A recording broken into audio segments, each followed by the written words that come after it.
Hey, what's going on, everyone? Thank you for going to watch. We've got guys an update on a significant winter storm that is about to slam the central United States. We're talking about a very cold pattern that's expected to bring lots of snowfall into the northern portion of the United States. Got all the details coming right up, right? So thanks for joining me here on this Sunday evening. We have a lot to talk about in this video. We're going to be going over all the latest details. And again, this major pattern change is going to be bringing us lots of cold air as we get into our Thanksgiving time frame. Alright, and eventually as we get into the first couple days of December, we could be talking about some frigid temperatures. So we're going to start out here, as always, by taking a look at your current radar. You can see we have one thing going on smack dab in the middle of the country. We do have this low pressure system that is bringing some severe thunderstorms in portions of central Oklahoma down into northern Texas. We've been seeing a couple of severe thunderstorm warnings today. We did even see a very brief but unwarned tornado in the Texas Panhandle, so that's pretty interesting to see. But definitely some rain falling back here into portions of Colorado that could even get heavy at times with the rumble of thunder. Not to be ruled out. Other than that, the country is pretty much good. We do have a couple of lake effect flurries working their way across upstate New York and a couple of rain showers working their way across Washington and Oregon State. But really, other than that, the country is looking phenomenal as we get into tonight and into tomorrow morning. So, we move over here to our alerts, and you can see we do have a couple things going on. One, we do have now winter storm watches going out for portions of northern Minnesota, portions of North Dakota, and even in a portion of extreme northern Wisconsin. Anywhere in this dark blue shade here, this is where you have your winter storm watches. So again, that's where we are going to be looking out for quite a few inches of snow over the next couple of days with their upcoming winter storm. Potentially, we could have multiple winter storms.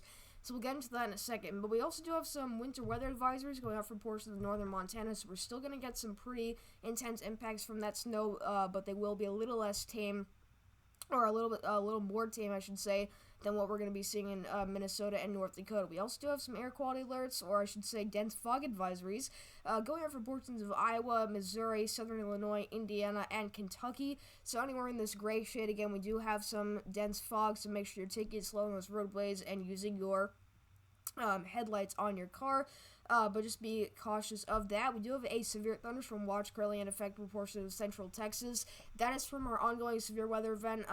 Accompanying that, we do have actually a flood watch, including portions of northern Texas as well. So anywhere in these green shades is where we're going to be talking about the potential for seeing flash flooding. So turn around, don't drown.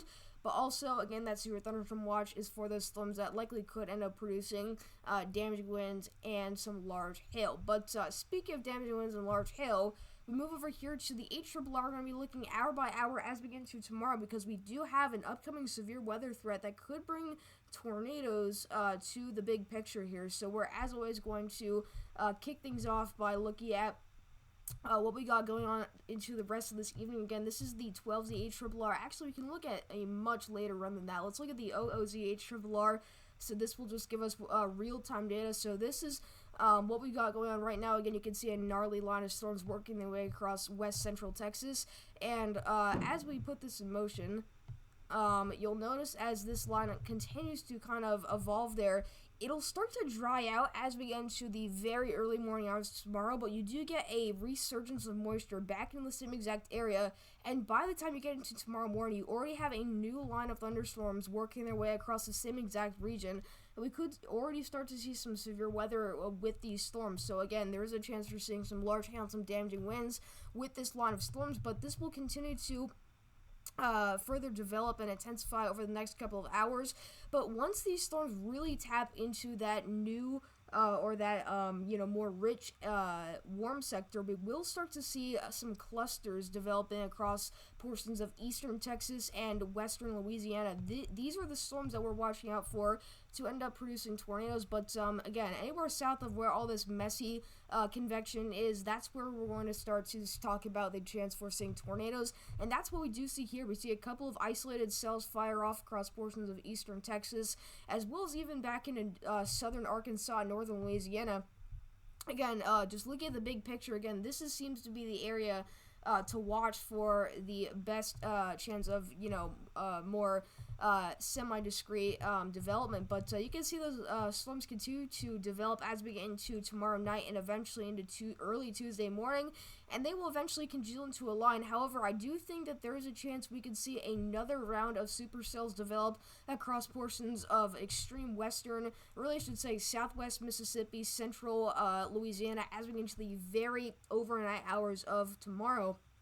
Again, really anywhere in this warm sector is fair game to see semi-discrete storms capable of producing a tornado, and the SPCs actually mentioned the chance for seeing a strong tornado or two, which is pretty strong wording considering that we have not seen, a real tornado event or even outbreak in the past couple of months. So again, pretty crazy to see that stuff again as we get into the last couple of days of November. But you can see as we get into Tuesday morning, we'll see these strong storms continue to race off to the east, again, still producing damaging winds, some small hail, and some tornadoes across portions of central Mississippi, so still a very loud afternoon, but eventually those storms will tamper off as they move off to the east, alright? So that is a pretty active stretch of severe weather. Again, it really does look like there's a chance we could get a couple of dominant supercells that could end up producing some tornadoes. Again, a strong tornado cannot be ruled out in the worst case scenario, but definitely something to keep our eye on, definitely something to continue to watch.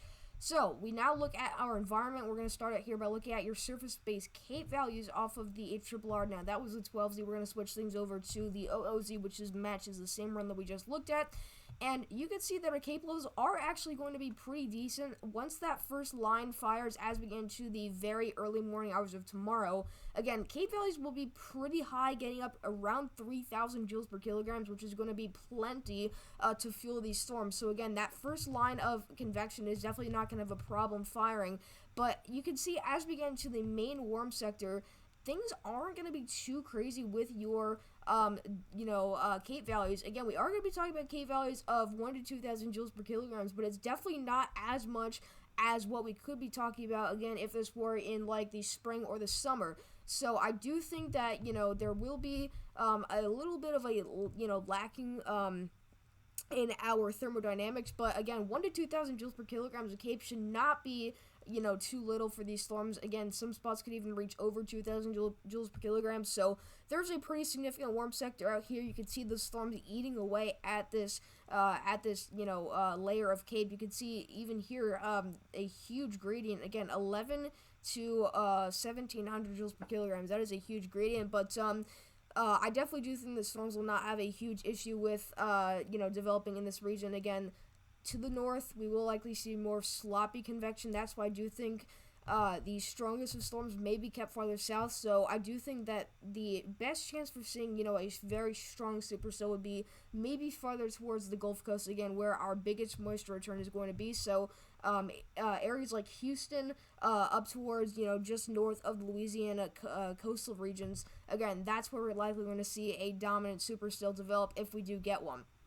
Alright, so now we look at your bulk shear here in your 0 to 6 kilometer range. So this is going to give us an idea of how much, shear we have in the region. Again, wind shear is what we need for storms to begin to spin. You can see this third trough kind of crashing right through the region. You can see it is pretty amplified, 50 to 60 knot bulk shear as we get into tomorrow morning. So again, this is going to be with that first line of storms.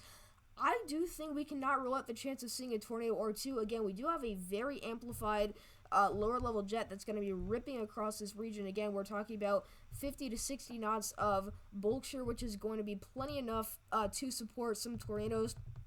And you can see that trough continues to hold up pretty well as these storms continue to move off to the east. And you can see, again, their environment that they're moving into, they are going to still be talking about 50 to 60 knots of wind shear, which again is going to support some very quickly rotating supercells, and I do think that's going to lead to the chance of seeing tornadoes. But again, you can see that the trough is going to be very amplified as it continues to push off to the east, and as it pushes those storms, again, they will be dealing with the wind shear, which is going to help them rotate and spin and produce tornadoes eventually down the line. But I do think throughout most of the event from tomorrow morning all the way into Tuesday morning, we are going to be talking about some very strong wind shear, again, which is just going to help enhance that tornado threat. But we now look at your significant tornado parameter. Now that we've looked at our thermodynamics and our dynamics, you can see that, again, our STP values aren't too high as we get into tomorrow morning. However, I do think the signal is there again for a possible spin up or two.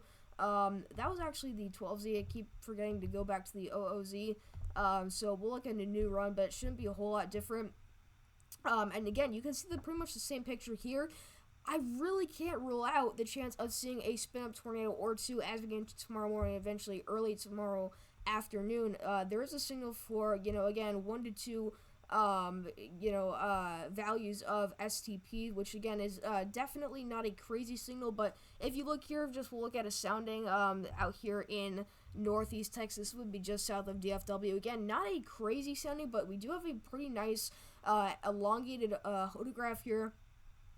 With pretty nice looking thermals, again, 67 degree temperature, 64 degree dew point, so not bad. Storm Slinky turned at 69 degrees, which is actually looking really nice here. Very curved Storm Slinky there. Possible hazard type is a tornado. STP values, effective layer STP is at about 3.5, which is not crazy, but definitely supports a possible tornado. Cape could be better.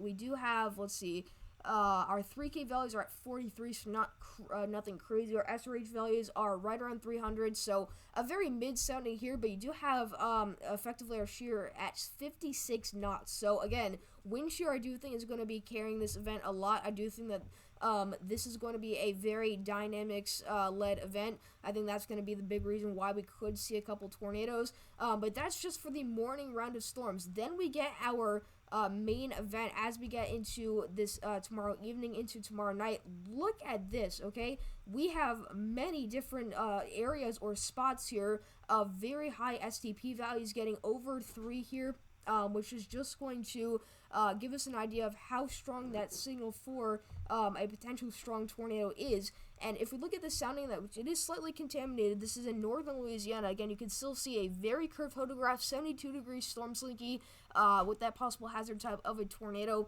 Let's see if we can get a better signal here. Again, you can just see a very, very wide area here of pretty decent STP values. But if we take a sounding out here in central Louisiana, you'll see what we're talking about. Again, a pretty decent environment. Pretty much the same story here, but you do have, again, a better looking environment with 1500 Cape. Your effective layer shear is at 57 knots with 3 Cape right around 100. So again, nothing too crazy, but this is definitely an environment with that much shear that could support a strong tornado. Again, in the worst case scenario where we get widespread convection to develop, we get significant supercells that start rotating, I do think that there's a chance we could see a strong tornado. However, this is a very conditional tornado threat, so it's definitely not for sure, but there is definitely a strong signal there for a couple tornadoes. And you can see, even if we get into Monday night into Tuesday morning, there's still a slight tornado threat across portions of Alabama and Mississippi. So definitely something we cannot ignore for all of the deep south, again, as we get into tomorrow night and eventually into Tuesday morning. But we now look at the Storm Prediction Center Day 2 outlook. This is for tomorrow. You can see we right now have a slight risk, a level 2 out of 5 risk, including portions of southern Arkansas, northern Louisiana, eastern Texas, and extreme western Mississippi. I do think this could get expanded a little bit farther to the south and especially to the east. I do think those storms could be a little bit more, long-tracked and more long-lived, but as of right now, that is the current slight risk. You can see we do have a 5% tornado threat, including areas like Shreveport, Louisiana, Houston, Texas, Pasadena, Texas, Tyler, Texas, and College Station.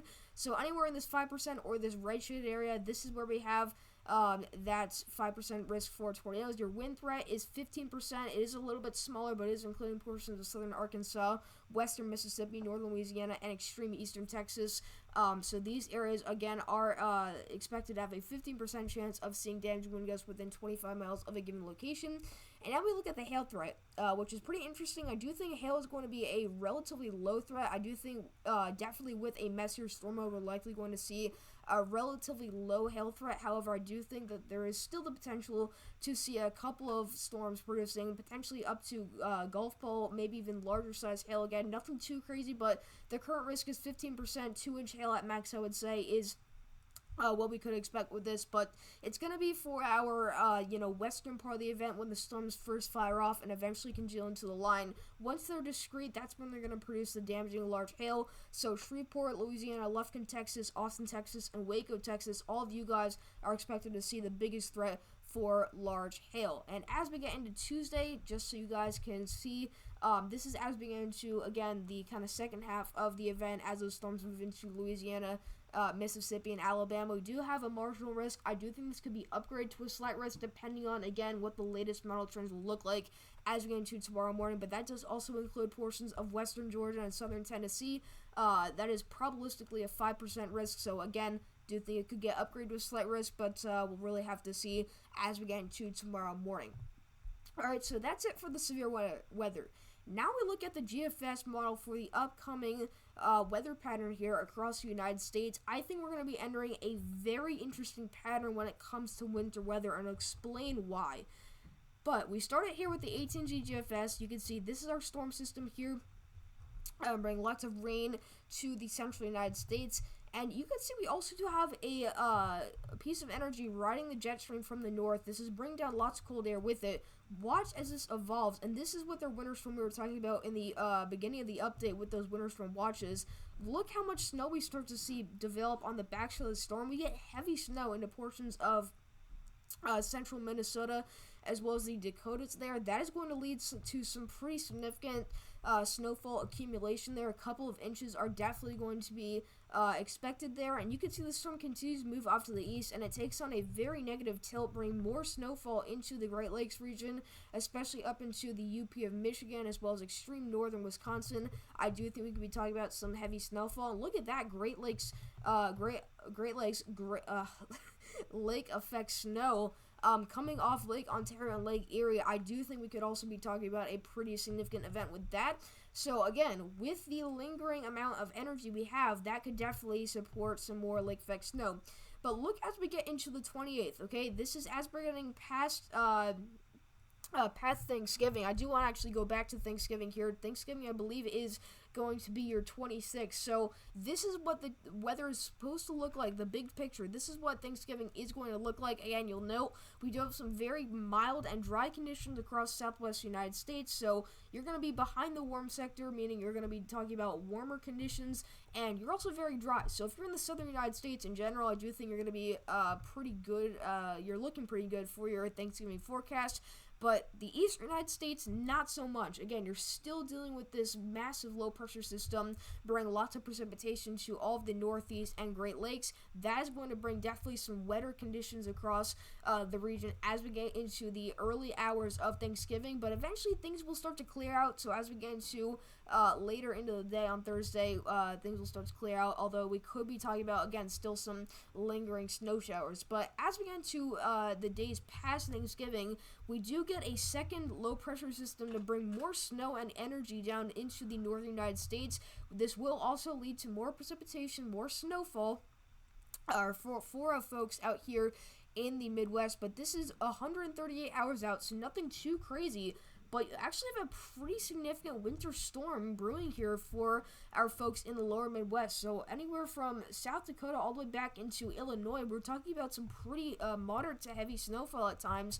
Again, just north of that low-pressure center. And you can see it gears up to take off to the east, bring down lots of cold air. So at this point, you have a pretty suppressed ridge by all of this cold air. You have a huge Arctic blast bring lots of cold air into the northern United States. This seems like a great pattern to support a significant winter storm, and that's exactly what we see here. Again, we have already a very large snow shield developing on the northern side of this, and we put this back into motion, and this is a heavy hitter for our folks out here in the upper Midwest. Again, really northern Illinois back into portions of Iowa, Wisconsin,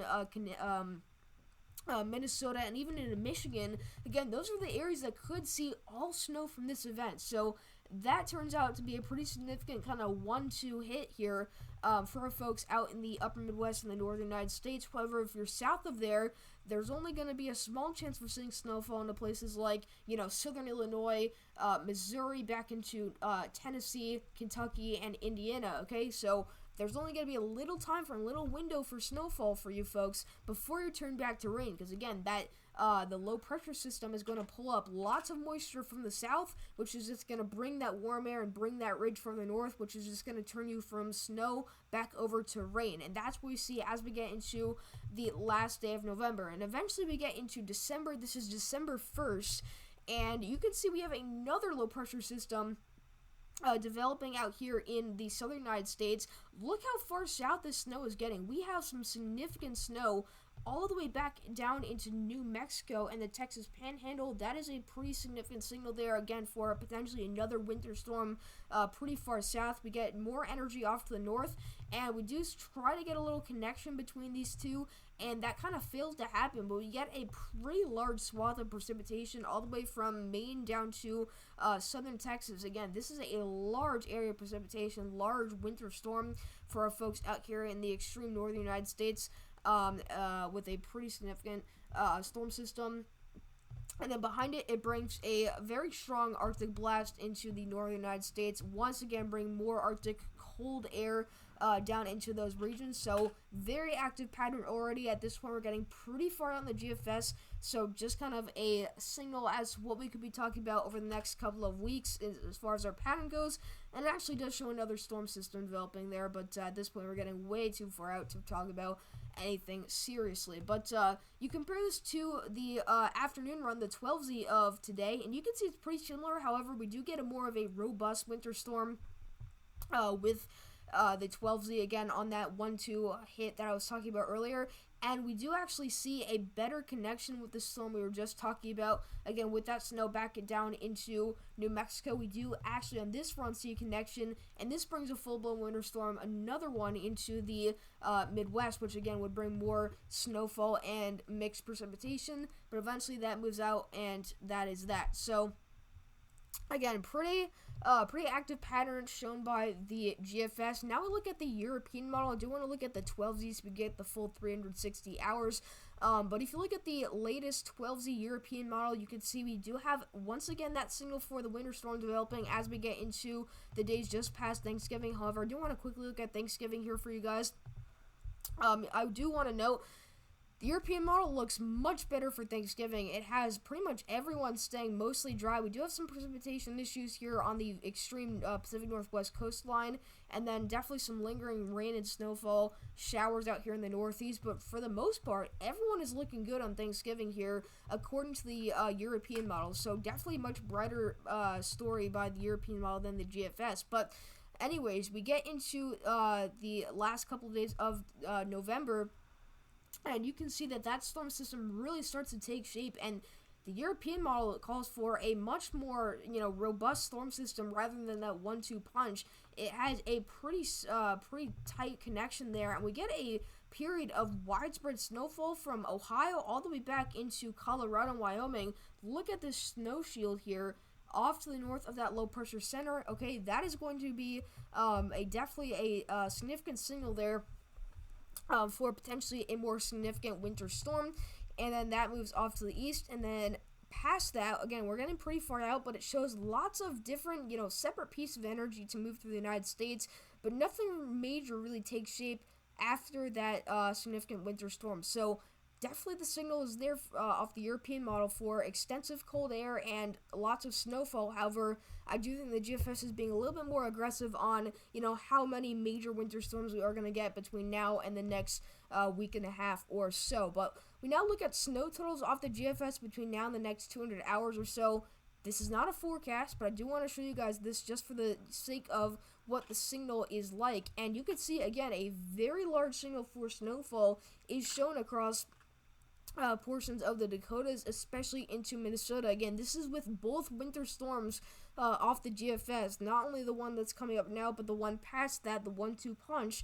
You can see we do have a signal for quite a bit of snowfall. Again, 8+ inches widespread across the region. Anywhere in this purple shade, this is where you're talking about potentially over 6 inches of snow and approaching 10 inches. So that is a lot of snow between now and the next couple of days. But you can see even across the rest of the Dakotas, back into Montana and Wyoming, we're still going to be talking about several inches of snow between now and the next couple days.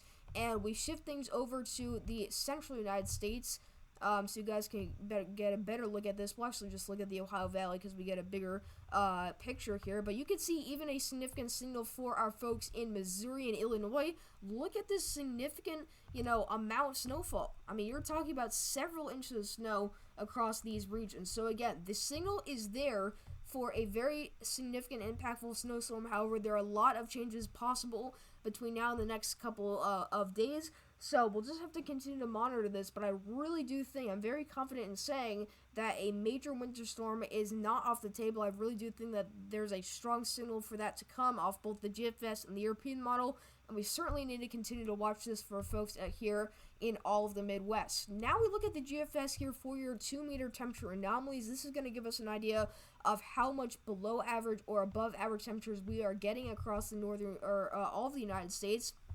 And you can see a very significant Arctic blast moves in, again, as we get into November, Thanksgiving. Gosh, my commentary is terrible. But anyways, this is as we're getting to Thanksgiving. We have very below average temperatures spilling down into the eastern half of the United States. This would call for a very cold, potentially frigid Thanksgiving for our folks out here on the eastern seaboard.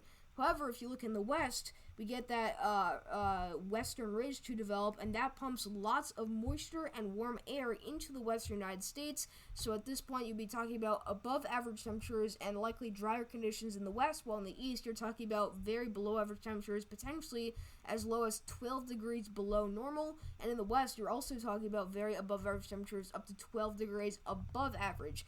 Then we get into post-Thanksgiving. This is when things get spicy. Look at this Arctic blast with that major winter storm moving down here into portions of the central United States. You can see our ridge is suppressed off to the east, bringing lots of that warm air away from the central United States, and you get lots of room for lots of Arctic air. I mean, you're talking about Siberian Arctic air down into the northern United States. We're talking about potentially as low as 20 degrees below normal temperatures out here into all of the central United States, and this starts to get much more significant. I mean, you're talking about potentially even lower than 20 degrees below average for our folks out here in the upper Midwest. This would be a downright brutal Arctic blast.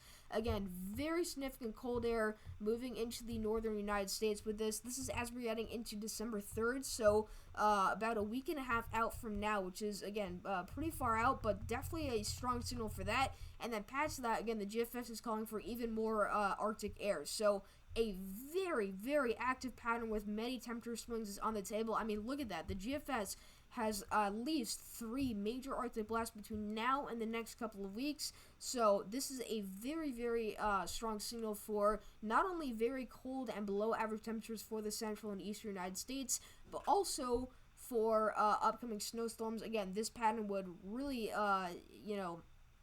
support the chance for seeing extensive snowfall across the north-central U.S. especially. But we now look at the 6 to 10 day temperature outlook here given by the Climate Prediction Center. This was issued on November 23rd, which is actually today, but this is for November 29th to December 3rd. You can see we have a very high chance, this would be, yes, an 80 to 90% chance of below average temperatures across portions of the mountainous regions of the northern United States, but that includes all of the west here where we see this below average spot, including also many parts of the eastern or central United States, all the way back up into the interior northeast. This is a classic pattern here that we're going to be entering, where we do see again a lot of cold air move into the west and the central United States, suppressing our southeast ridge, which brings lots of that warm air a little bit farther to the south, keeping Florida and the rest of the southeast above average, while the north and especially the northwest stays below average. So again, this is just another way of looking at our major signal here, not only off the GFS but also on the Climate Prediction Center. The signal is there for a extensive period of very below average temperatures. And finally, we look at the 500 millibar height anomalies here to give us an idea of how much troughing we're going to be talking about and where a ridging could develop. And we'll just zoom into the entire United States so we can get a better look at this.